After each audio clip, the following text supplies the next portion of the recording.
আচ্ছা, আজকে আমরা যেটার জন্য আমি এই জুম কলটা তোমাদের রেকর্ড করছি সেটা হচ্ছে, দেখতেই পাচ্ছ, সেটা হচ্ছে হার্ট স্টাডি। আমাদের সিলেবাসে বলা আছে যে আমাদের একটা হার্টকে স্টাডি করতে হবে। তো আমি টাইটেলটা মোটামুটি এরকম রাখছি যে ডিকোডিং দ্য রুরাল হার্ট, অর্থাৎ একটা গ্রামের হার্ট, সেটাকে স্টাডি করতে গেলে আমাদের কি কি করতে হবে তার একটা গাইডলাইন বলতে পারো আজকে আমি তোমাদেরকে দিচ্ছি। এই গাইডলাইনটার সঙ্গে সঙ্গে আরেকটা জিনিস আমি তোমাদের সঙ্গে শেয়ার করব, তোমাদের হোয়াটসঅ্যাপে আমি পাঠিয়ে দেবো বা ইমেল করে দিতে পারি।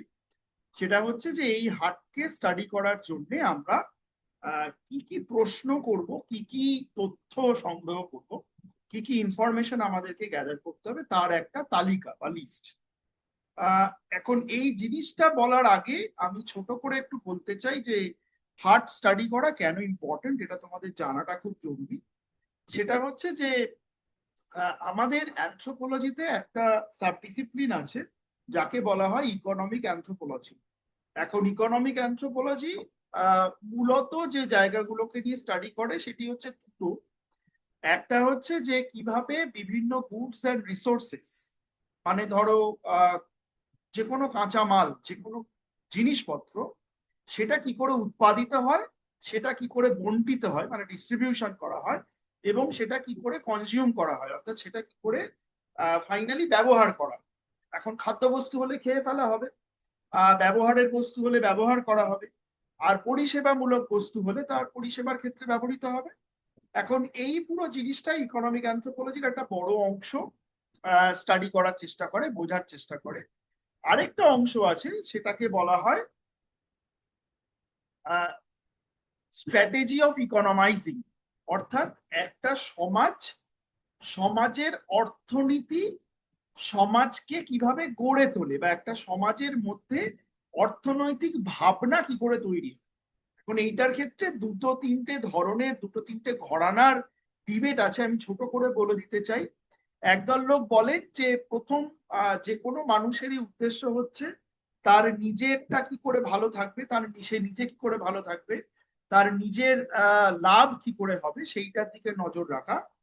আর অর্থাৎ তার মানে হচ্ছে যদি বাজার খোলা হয়, ধরো যদি আমরা একটা সাধারণ হাটের অ্যাঙ্গেল থেকেও ভাবি, তাহলে এটা ভাবা হচ্ছে যে যে বিক্রেতা সেও চাইছে আমি কত বেশি লাভ করতে পারবো, আর যে ক্রেতা সেও চাইছে আমি কত কমে জিনিসটা কিনতে পারবো। এখন এই দুয়ের মধ্যে একটা দ্বন্দ্ব চলে, এবং এদের মতে অর্থনৈতিক কর্মকাণ্ডটা এই দ্বন্দ্ব দ্বারা নিয়ন্ত্রিত হয়। এখন এদেরকে বলা হয় ফর্মালিস্ট। আর আরেক দল লোক আছে, মূলত তারা নৃতাত্ত্বিক অ্যানথ্রোপোলজিস্ট। তারা বলে যে না, এই যে তোমরা যে লজিকটাতে বলছো যে সবাই নিজের লাভ বোঝার চেষ্টা করে, এইটা বোধহয় সঠিক নয়। কারণ বহু ক্ষেত্রেই দেখা যায় যে মানুষ লাভ লোকসানের চাইতেও সম্পর্কের প্রতি বেশি জোর দেয়, অর্থাৎ এই এই সম্পর্কের প্রতি বেশি জোর দেওয়ার যে জায়গাটা, সেটা আসলে গ্রামীণ হাটগুলোতে দেখা যেত। এখন বর্তমানে কতটা দেখা যায় বা আদৌ দেখা যায় কিনা সেইটা তোমরা ফিল্ড ওয়ার্ক করলে দেখতে পাবে। কিরকম সেটা, সেটা হচ্ছে এই সাবস্ট্যান্টিভিস্ট ইকোনমিক অ্যানথ্রোপোলজিস্ট যারা আছেন তারা বলেন যে আসলে গ্রামীণ অর্থনীতিতে অর্থনৈতিক কর্মকাণ্ডের থেকেও যেটা বেশি গুরুত্বপূর্ণ হয়ে দাঁড়ায় সেটি হচ্ছে সম্পর্ক।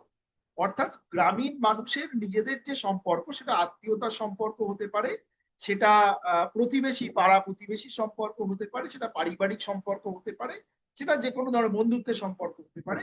তাদের কাছে এই সম্পর্কগুলো খুব গুরুত্বপূর্ণ, এবং সে কারণেই এখানে বলা হচ্ছে যে এই সম্পর্কগুলো যেহেতু গুরুত্বপূর্ণ, সেহেতু অর্থনৈতিক কর্মকাণ্ডগুলো এই সম্পর্কগুলোর ভেতর দিয়ে হয়, সম্পর্কগুলোর বাইরে হয় না।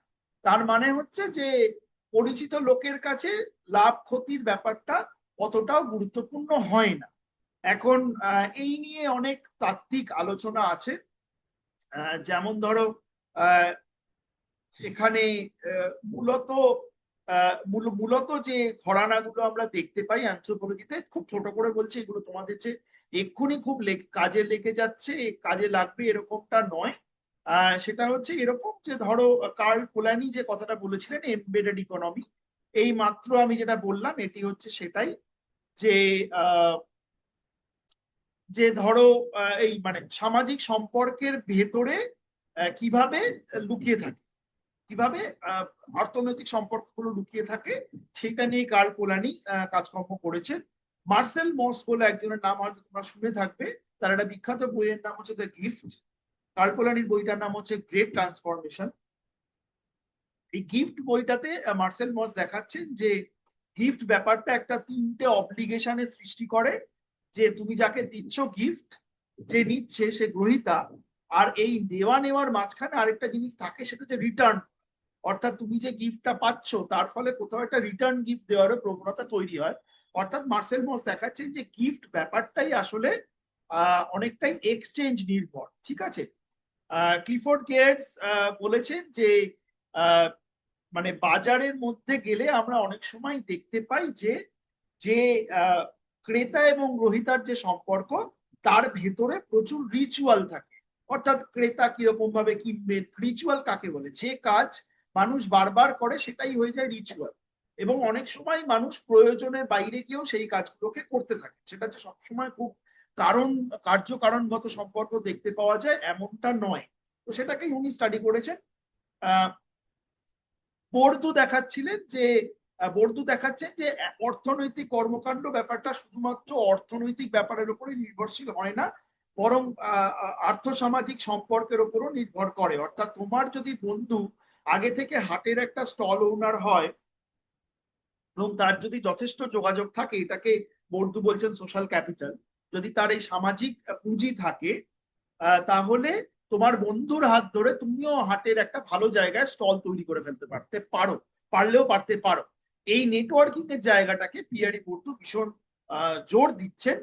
আর জেমস স্কট বলছেন যে ইনফর্মাল ইনস্টিটিউশন, অর্থাৎ হাট পুরো ব্যাপারটা ইনফর্মাল, সেইটা আসলে যারা হচ্ছে অত্যন্ত দরিদ্র এবং প্রান্তিক শ্রেণীর মানুষ, তারা খুব অল্প পরিমাণ পুঁজি নিয়ে যে প্রোডাক্ট তৈরি করে, সেটা চাষ হতে পারে, সেটা কোনো ফলমূল সংগ্রহ করা হতে পারে, সেটা জঙ্গল থেকে কেঁদু পাতা সংগ্রহ করা হতে পারে, যে কোনো কিছু হতে পারে, সেইটাকে ধরে রাখার জন্য হাট একটা অত্যন্ত গুরুত্বপূর্ণ সংস্থান হিসেবে কাজ করে। এখন আমরা যদি আরেকটু ইয়ের দিকে এগোই, সেটা হচ্ছে যে হাট তাহলে ব্যাপারটা কি, আমরা হাটকে কিভাবে দেখব। আমরা কিন্তু হাটকে তিনটে জায়গা থেকে বোঝার চেষ্টা করবো। এক নম্বর হচ্ছে হাটের অর্থনৈতিক কর্মকাণ্ড, যার ভেতরে সাপ্লাই চেইন ব্যাপারটা থাকে। সাপ্লাই চেইন মানে কি, মানে মনে করো তুমি একটা কোনো জিনিস তৈরি করো, বানাও, বা তুমি তোমার জমি আছে সেখানে তুমি কিছু প্রডিউস করো, আর আমি সেটা বিক্রি করি। তাহলে তোমার কাছ থেকে আমার কাছে আসার মধ্যে কতগুলো ধাপ আছে, সেইটাকে আমরা দেখার চেষ্টা করি, সেটাকে আমরা বোঝার চেষ্টা করি। এবং এই ধাপগুলোর মাধ্যমে একটা জিনিসের, একটা বস্তুর দাম বা মূল্য কিভাবে নির্ধারিত হয় সেটাও আমরা বোঝার চেষ্টা করি। দুই নম্বর আমরা কি বোঝার চেষ্টা করব, সেটা হচ্ছে যে ক্রেতা এবং গ্রহীতা এই দুটো প্রধান চরিত্র ছাড়া হাটে কিন্তু আরো অনেক ধরনের চরিত্রকে আমরা দেখতে পাই। যেমন ধরো দালাল বা মিডলম্যান যাদেরকে বলা হয়, যেমন ধরো ট্রান্সপোর্টার যে শুধু মালটা নিয়ে আসে, যেমন ধরো কতগুলো লোক থাকে হাটের বাইরে যারা পার্কিং নেয়, ঠিক আছে, পার্কিং এর টাকা নেয়। কতগুলো লোক থাকে যাদের দায়িত্ব হচ্ছে হাটটাকে পরিষ্কার পরিচ্ছন্ন। কতগুলো লোক থাকে যাদের দায়িত্ব হচ্ছে হাটের মধ্যে ইলেকট্রিসিটির ব্যবস্থা করা। এই যে বিভিন্ন ধরনের মানুষ আমরা দেখতে পাচ্ছি, সেই মানুষগুলো কারা এবং তাদের সঙ্গে, তাদের প্রত্যেকের সঙ্গে সম্পর্কের ধরনটা কিরকম। তাহলে এটা হচ্ছে 2 নম্বর। আর 3 নম্বর কি, 3 নম্বর হচ্ছে যে একটা হাট যখন তৈরি হয়, আমাদের মনে রাখতে হবে যে হাট শুধুমাত্র কেনা বেচার একটা জায়গা নয়, বরং হাট একটা সাংস্কৃতিক পরিমণ্ডলের পার্ট। অর্থাৎ একটা হাট কিভাবে সাংস্কৃতিক বিভিন্ন বিষয়কে প্রচারিত করবার ক্ষেত্রে ব্যবহৃত হয়, সেইটাও আমরা বোঝার চেষ্টা সেইটা বোঝার চেষ্টা করার জন্য আমায় কি করতে হবে, তো আমাদের খুঁজে বার করতে হবে যে হাটের মধ্যে দিয়ে কোনো সরকারি কোনো প্রকল্পের প্রচার হচ্ছে কিনা, হাটের মধ্যে দিয়ে কেউ কোনো ব্যক্তিগত জিনিসের অ্যাডভার্টাইজমেন্ট করছেন কিনা। হয়তো দেখলে কেউ হ্যান্ডবিল বিলি করছেন, কেউ বলছে অমুক জায়গায় অমুক দিন যাত্রা হবে, আপনারা সবাই দেখতে আসবেন, কেউ বলছে অমুক জায়গায় অমুক দিন পোলিওর ভ্যাকসিন দেওয়া হবে, বাচ্চাদেরকে আনতে হবে। এই কি কি ধরনের সাংস্কৃতিক কর্মকাণ্ড ওখানে এক্সচেঞ্জ হয়, সেইটাকে আমরা বোঝার চেষ্টা করব। কারণ হাট ব্যাপারটা কিন্তু একটি এলাকার, একটি গ্রামীণ এলাকার সংস্কৃতির সঙ্গে ওতপ্রোতভাবে জড়িয়ে থাকে। আচ্ছা, তাহলে আমরা কি কি কি কি আমরা জানার চেষ্টা করব। প্রথম কথা, আমাদের একটা প্রধান কাজ হবে হাটের অ্যাডমিনিস্ট্রেটিভ পজিশনটাকে বোঝা, অর্থাৎ হাটটা কোন গ্রামের মধ্যে পড়ছে, কোন গ্রাম পঞ্চায়েতের মধ্যে পড়ছে, কোন ব্লকের মধ্যে পড়ছে, ডিস্ট্রিক্ট তো পশ্চিম মেদিনীপুর। এই হাটটা পরিচালনা করবার জন্য কোনো পরিচালন সমিতি আছে, সেই সমিতিটার নাম কি, সেই সমিতিটা কিভাবে পরিচালিত করে সেটা সম্পর্কে যদি আমাদের একটুখানি জানা যায়। ঠিক আছে। 2 নম্বর আমরা কি জানবো? 2 নম্বর আমরা জানবো যে এই হাটটা কোন কোন দিন বসে, এই হাটটা কত বছরের পুরনো, এক্সাক্ট ডেট অবশ্যই পাবে না, কিন্তু মোটামুটি একটা ধারণা পেতে পারো যে এটা কত কত বছরের পুরনো হাট। অনেকে বলবেন যে গত 100 বছর ধরে আছে, কেউ হয়তো বলে 200 বছর ধরে আছে। যেটা বলছেন সেটাই আমাদের জানতে হবে, কারণ হাটটা যে অনেক পুরনো কিংবা নতুন সেইটার একটা রিফ্লেকশন আমাদেরকে পেতে হবে। 3 নম্বর, একটা হাটকে কেন্দ্র করে কতগুলো গ্রাম জড়িয়ে আছে সেইটাকে আমাদের বুঝতে হবে। 4 নম্বর, ঐতিহাসিকভাবে এই হাটটাতে কাদের প্রভাব বেশি, সেটা হতে পারে কোনো গ্রামের প্রভাব বেশি, সেটা হতে পারে গ্রামের কোনো বিশেষ ধরনের মানুষের প্রভাব বেশি, কোনো টাইটেলের কোনো জাতের মানুষের প্রভাব বেশি, কোনো ধর্মের মানুষের প্রভাব বেশি। তাহলে সেইটা আমাদেরকে একটুখানি বোঝার চেষ্টা করতে হবে। তারপরে কি, এরপরে আমরা একটা দারুণ কাজ করবো, সেটা হচ্ছে যে আমরা হাটের যত জিনিস আছে, একটা হাটে তো অনেক জিনিস বিক্রি হয়, সেই জিনিসগুলোর একটা লিস্ট বানাবো। সেই লিস্টের মধ্যে জিনিসগুলোর নাম থাকবে আর তার মার্কেট প্রাইস থাকবে। তা আমাদেরকে কি গিয়ে গিয়ে প্রত্যেককে জিজ্ঞেস করতে হবে, দাদা এইটার দাম কত, দাদা ওইটার দাম কত? উত্তর হচ্ছে না। তোমরা যদি একটা স্টলের সামনে একটু দাঁড়িয়ে থাকো, তোমরা নিজেরাই জানতে পারবে, উনি দাম বলবেন, সেগুলোকে ডকুমেন্ট করে নেবে। লোকজনকে বিরক্ত করার কোনো প্রয়োজন নেই, কারণ মনে রাখবে যে এইটা কিন্তু তাদের একটা অত্যন্ত গুরুত্বপূর্ণ অর্থনৈতিক কর্মকাণ্ডের অংশ। এখানে তুমি যাচ্ছ তোমার নিজের স্বার্থে, কাজেই তোমার কাজ হবে ওদেরকে ন্যূনতম ডিস্টার্ব করে যতটা বেশি জেনে নেওয়া। তারপরে আমরা যেটা করব সেটা হচ্ছে যত ধরনের প্রোডাক্ট আছে সেই প্রোডাক্ট গুলোকে না শ্রেণী বিভাগ করব। শ্রেণী বিভাগ করে মোটামুটি একটা শ্রেণী আমি তোমাদেরকে দেখিয়ে দিয়েছি, এর বাইরেও আরো অনেক কিছু থাকতে পারে, সেইটা তোমাদেরকে নিজেদের বুদ্ধি করে একটা ডিভিশন করতে হবে। যেমন ধরো একটা হচ্ছে ফুড অ্যান্ড লাইফ স্টক, এর ভিতরে ম্যাক্সিমাম জিনিস চলে আসবে, যে খাবার দাবার, মানে খাবার দাবারের জিনিস কি কি তার একটা লম্বা তালিকা তৈরি হবে, সেখানে চাল ডাল থেকে শুরু করে সবজি থেকে শুরু করে মশলা থেকে শুরু করে সব। অ্যাগ্রেরিয়ান ইনপুটস, ওখানে চাষের কাজে ব্যবহৃত কোন কোন জিনিস বিক্রি হচ্ছে এবং সেগুলোর দাম। তারপরে হচ্ছে ফরেস্ট প্রডিউস, আশেপাশে জঙ্গল থেকে কোন কোন জিনিস মানুষ সংগ্রহ করে এনে ওখানে বিক্রি করছে তার একটা লিস্ট। দেখো আমি কয়েকটা শব্দ দিয়ে রেখেছি, বাট এর বাইরেও অনেক কিছু থাকতে পারে। ডোমেস্টিক অ্যান্ড ওয়্যারেবল, অর্থাৎ কোনো ফার্নিচারের দোকান আছে কিনা, জামা কাপড়ের দোকান আছে কিনা, সেগুলো কি কি, কোনো বাসন কোসনের দোকান আছে কিনা, ইত্যাদি। আর সার্ভিস ইকোনমি, মানে ওখানে এমন কিছু আছে কিনা যেটা তুমি সরাসরি বস্তু হিসেবে কিনছো না। হয়তো একটা মোবাইল রিচার্জ করার দোকান আছে, তাহলে রিচার্জটা তো একটা বস্তু বা একটা প্রোডাক্ট যেটা তুমি বাড়ি নিয়ে চলে আসছো এরকমটা নয়, কিন্তু তোমার অ্যাকাউন্টে সেই রিচার্জটা হয়ে, তাহলে মোবাইল রিচার্জের দোকান আছে কিনা, মোবাইল ছাড়াইয়ের দোকান আছে কিনা, মানে তোমার ধরো দাড়ি কাটার লোক ওখানে বসছে কিনা, ইত্যাদি ইত্যাদি। এইরকম ধরনের বিভিন্ন ধরনের যে সার্ভিস আমাদের প্রয়োজন হয় দৈনন্দিন জীবনে, সেগুলো কিছু আছে। এই প্রত্যেকটা জিনিস যখন নাকি জানবে, তখনই কিন্তু আমাদের তার সঙ্গে সঙ্গে সেটা কোথা থেকে আসছে, কিভাবে আসছে, সেটাও আমাদেরকে জানতে হবে। তারপরে কি, তারপরে হচ্ছে যে সাপ্লাই চেইন বা হিউম্যান নেটওয়ার্ক। দেখো এখানে আমি পুরো জিনিসটা বলে রেখেছি। সেটা কি, প্রথমত হচ্ছে যে কোন কোন ধাপে একটা প্রোডাক্ট তৈরি থেকে বিক্রি হওয়া পর্যন্ত আসে, সেটা কিন্তু তোমাদের মোটামুটি প্রত্যেককে জানতে হবে বিভিন্ন ধরনের প্রোডাক্টের ক্ষেত্রে। অর্থাৎ স্যার আমি আলুটা জেনেছি, পেঁয়াজটাও কি জানতে হবে? মোটামুটি কাছাকাছি হবে। অর্থাৎ ধরো খাবার দাবারের যে বিভিন্ন ক্যাটেগরির জিনিস তুমি পাচ্ছ, আমরা ব্রডলি ভাগ করে নিতে পারি যে পচনশীল, অপচনশীল, পেরিসেবল আর নন পেরিসেবল। ধরো পেরিসেবল আইটেম কোনগুলো, সবজি, এগুলো হচ্ছে পেরিসেবল, সহজে পচে যায়, মাছ মাংস এগুলো পচে যায় সব। তাহলে এর একটা সাপ্লাই চেইন তোমরা জানলে কিভাবে হচ্ছে। আরেকটা হচ্ছে যে ধরো অপচনশীল, চাল ডাল মশলা তেল, এগুলো তো সঙ্গে সঙ্গে পচে যায় না, এগুলো অনেকদিন থাকে, তাহলে তার একটা সাপ্লাই চেইন। সাপ্লাই চেইন মানে কি, এই যে লোকটা তোমার কাছে এনে বিক্রি করছে, এর কাছে আসার আগে এই মালটা, এই প্রোডাক্টটা কতগুলো ধাপে এসছে সেইটাকে জানা, এবং সেটাকে আমরা ছবির মতো করে এঁকে নিতে পারি। 2 নম্বর কারা? ট্রান্সপোর্টার্স। এই ট্রান্সপোর্টাররা কারা? এরা কি ফিক্সড, মানে ধরো এই লোকগুলো কি প্রত্যেক প্রত্যেক সপ্তাহে এই লোকটারই জিনিসটা নিয়ে আসে, নাকি যখন যারটা পায় তখন তারটা কাজ করে? এইগুলো তোমাদেরকে জানতে হবে। 3 নম্বর কি? হাট ম্যানেজমেন্ট। হাটটাকে কারা ম্যানেজ করছে? তারা পয়সা নেয় কিনা হাটে বসার জন্য? কিভাবে পয়সা নেয়? স্পেস, মানে ধরো এই যে একটা বড় জায়গা জুড়ে হাট হচ্ছে, তার ম্যাপও তোমাদের রাখতে হবে। সেই হাটের বিভিন্ন জায়গায় তো বিভিন্ন জিনিস বিক্রি হচ্ছে। হয়তো দেখলে এক জায়গায় শুধু সবজি সবজি স্টল বসেছে, এক জায়গায় হয়তো দেখলে লোহার মানে চাষের ইমপ্লিমেন্ট, লাঙল থেকে শুরু করে কাস্তে, দা, হাতুড়ি, ছেনি, দা, এগুলো বিক্রি হচ্ছে। তাহলে সেইটা একটা জায়গা, একটা বড় এলাকার ভেতরে ছোট ছোট এলাকায় দেখবে ক্লাস্টার ফর্মে, এগুলোকে ক্লাস্টার বলা হয়। ক্লাস্টার ফর্মে হাটের সাধারণত বসাগুলো হয়।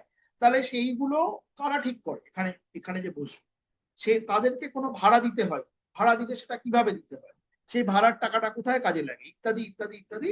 এইগুলো জানতে হবে। হাটের মধ্যে যদি কোনো গন্ডগোল হয়, ধরো পাশাপাশি দুই ব্যবসায়ীর ভিতরে ঝগড়া লেগে, তাহলে সেই ঝগড়াটা সামলায় কারা, কিভাবে সামলায়, এইগুলো আমাদের জানতে হবে। তারপরে কি? তারপরে হচ্ছে যে ধরো একটা লোক একটা জিনিস নিয়ে এলো, আর সেই জিনিসটা সে হাটে বিক্রি করলো।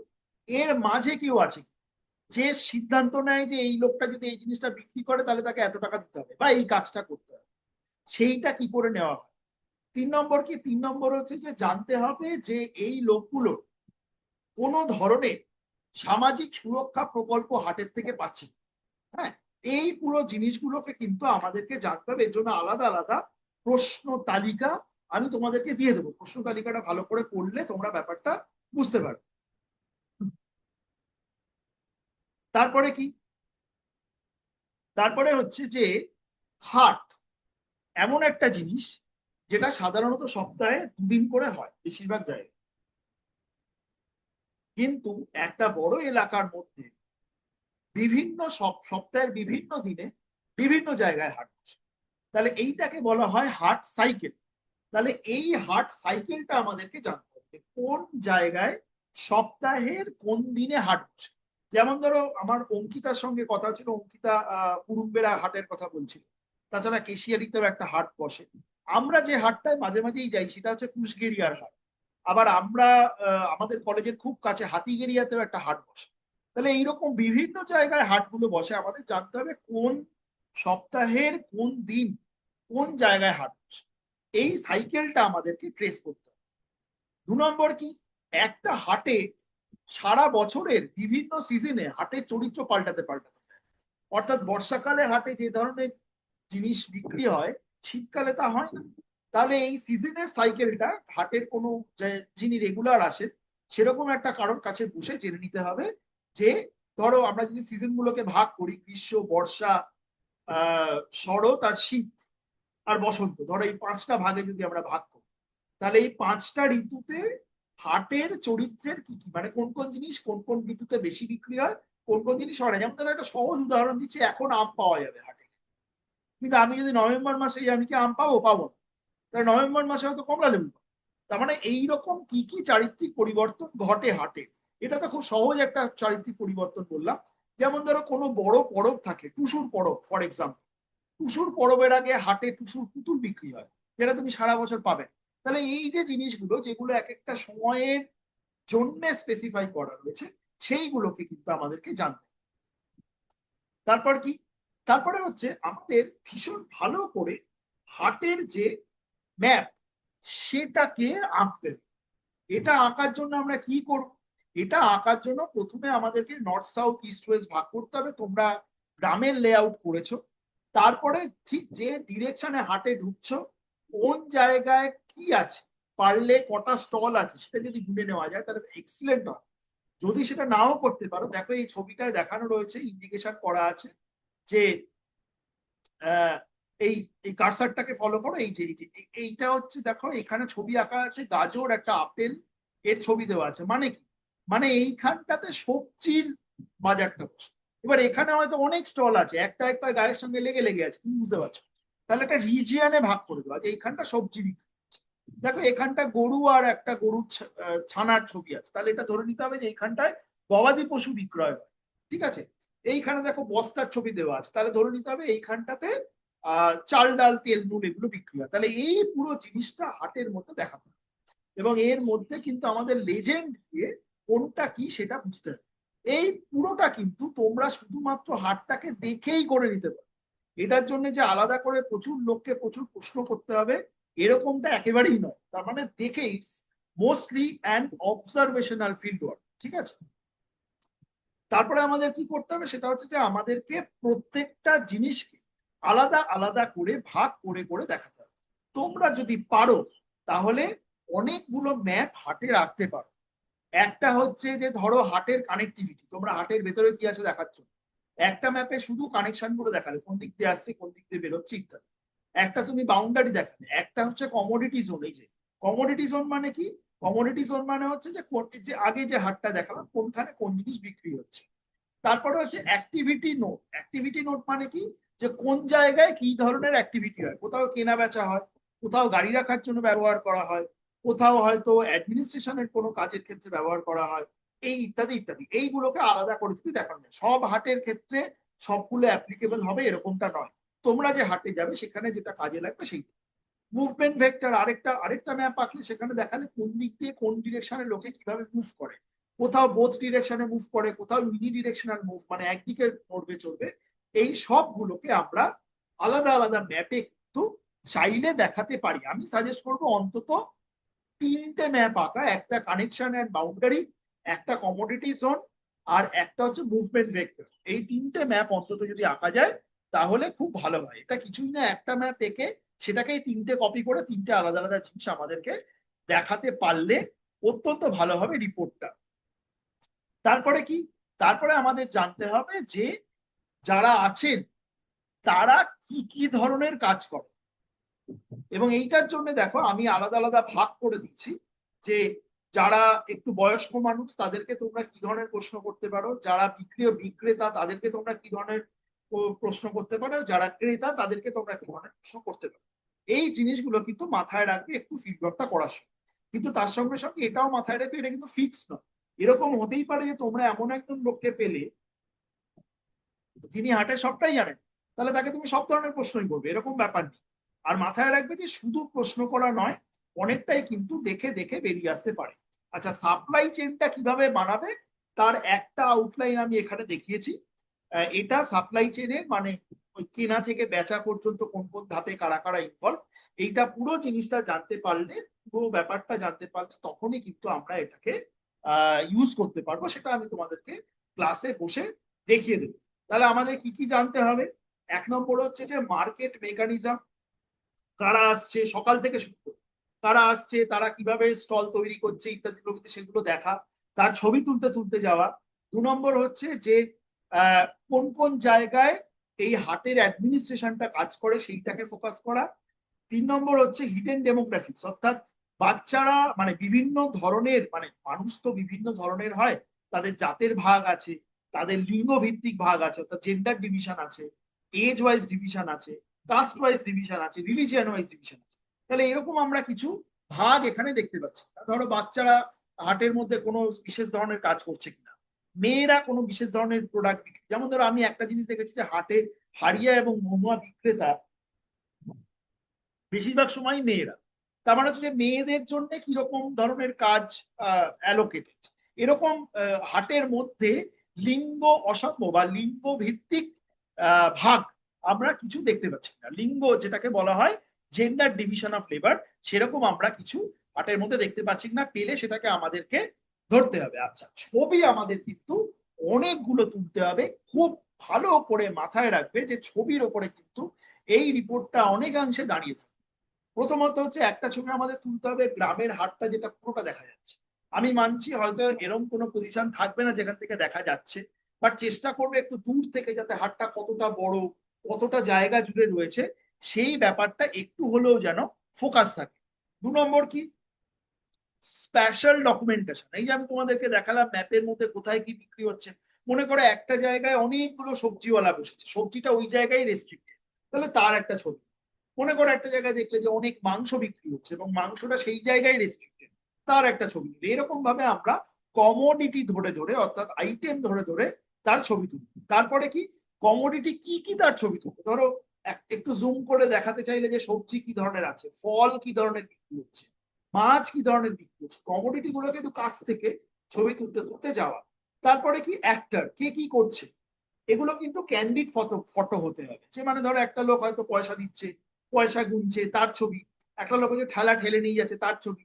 একটা লোক হয়তো মাংস কাটছে চাপাতি দিয়ে, তার ছবি। এইরকম এই যে বা ধরো একটা লোক বাজার নিয়ে যাচ্ছে, হাতে অনেক বাজার, সে যাচ্ছে, তার ছবি। একটা লোক বাইক নিয়ে এসছে, তার ছবি। তাহলে এইরকম লোকগুলোকে আমরা দেখবো। তারপরে কি ইকোনমিক অ্যাকশন, চেষ্টা করবো, এটা সবসময় পারবে তা নয়, যদি পারো একটু কাছ থেকে বা এখন তো ফোনেও খানিকটা জুম থাকে, জুম করে তোলা, যে টাকা পয়সার লেনদেনের দু একটা ছবি যদি তোলা যায়।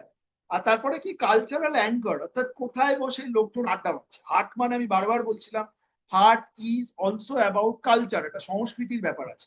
তাহলে কোথায় বসে লোকে আড্ডা মারছে, কোথাও গান বাজনা হচ্ছে কিনা, কোথাও কোনো সাংস্কৃতিক প্রোগ্রামের অ্যানাউন্সমেন্ট হচ্ছে কিনা, এই সমস্ত গুলোকে কিন্তু আমরা ছবি তুলতে তুলতে যেতে হবে। অনেক সময় দেখা যায় যে হাটের লাগোয়া কোনো মন্দির আছে বা মসজিদ আছে বা কিছু একটা আছে, তাহলে সেইটার ছবিও কিন্তু আমরা তুলব। আহ, হ্যাঁ। তারপরে আমরা কি করব,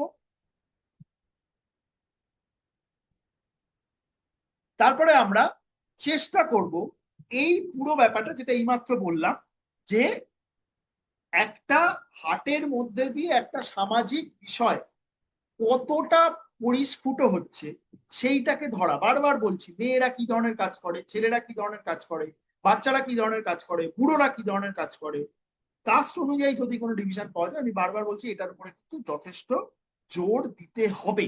আচ্ছা, কোথাও কোনো রাজনৈতিক প্রচারের পোস্টার আছে, কদিন আগে ভোট গেছে, হয়তো এখনো পোস্টার গুলো আছে, তাহলে তার ছবিগুলোকে তুলে নিতে হবে। ঠিক আছে, কোথাও কোনো রাজনৈতিক দলের পতাকা আছে কিনা, তাহলে তার ছবি তুলে নিতে হবে। হয়তো দেখলো ওখানে কোনো রাজনৈতিক সমাবেশ হচ্ছে, এখন হওয়ার কথা নয়, ভোট জাস্ট গেছে, তাহলে তাহলে যদি কোনো ছবি পাওয়া যায়, সেই ছবিগুলো তুলতে পারা। আচ্ছা, যদি দেখো যে হাটের কোনো লোকের কাছে কোনো ছবি আছে, কোনো ভিডিও ফুটেজ আছে, সেটাও কিন্তু তোমরা কালেক্ট করতে পারো, তাতে কোনো সমস্যা নেই। তার নাম ধাম জেনে নেবে, তাহলেই কিন্তু পুরো জিনিসটা তোমাদের কাছে ক্লিয়ার হবে। এই পুরো তথ্যটা তুলে আনার পরে আমাদেরকে কিন্তু একটা রিপোর্ট, বড় রিপোর্ট তৈরি করতে হবে। প্রথমত তার ভেতরে ইন্ট্রোডাকশন আর মেথোডোলজি থাকবে, আমি বলে দেবো কিভাবে করতে হবে। হিস্ট্রি অ্যান্ড এভলিউশন, হাটের ইতিহাসটা জেনে সেখানে সেটা লিখতে হবে। আহ একটা হাটের যে স্পেশাল ডিস্ট্রিবিউশন, সেইটাকে ফোকাস করতে হবে। সাপ্লাই চেইন অ্যান্ড ইকোনমিক স্ট্রাকচারের উপরে একটা চ্যাপ্টার হবে। বিভিন্ন ধরনের লোক এবং তাদের সঙ্গে কি ধরনের অর্থনৈতিক কানেকশন রয়েছে, সেইটাকে ধরতে হবে। হাটের সাইকেলের উপর একটা চ্যাপ্টার হবে, যে কোন দিনে, সপ্তাহের কোন দিনে কোথায় হাট বসে। সামাজিক এবং সাংস্কৃতিক দিক, যেটা বলছিলাম, জেন্ডার ডিভিশন থেকে, মানে লিঙ্গ ভিত্তিক যে কাজের যে ধরন, সেইটা থেকে শুরু করে একেবারে কাস্ট ওয়াইজ কোনো প্যাটার্ন আমরা দেখতে পাচ্ছি কিনা, সেইগুলো, হাটে কি ধরনের তথ্য ইনফরমেশন আদান প্রদান হয়, সেইগুলো জানার চেষ্টা করতে হবে।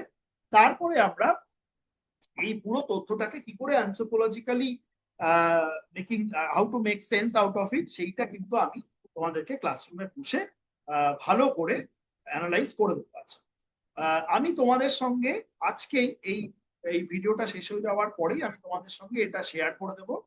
আর তোমরা যেটা করবে সেটা হচ্ছে যে কোয়েশ্চেন, যে যে যে প্রশ্নগুলো আমি বলছিলাম যে তোমাদের লাগবে আর কি, যে যে প্রশ্নগুলো থাকা খুব জরুরি, সেই প্রশ্নগুলোর যে তালিকা আমি পাঠিয়েছি সেটা খুব ভালো করে দেখবে।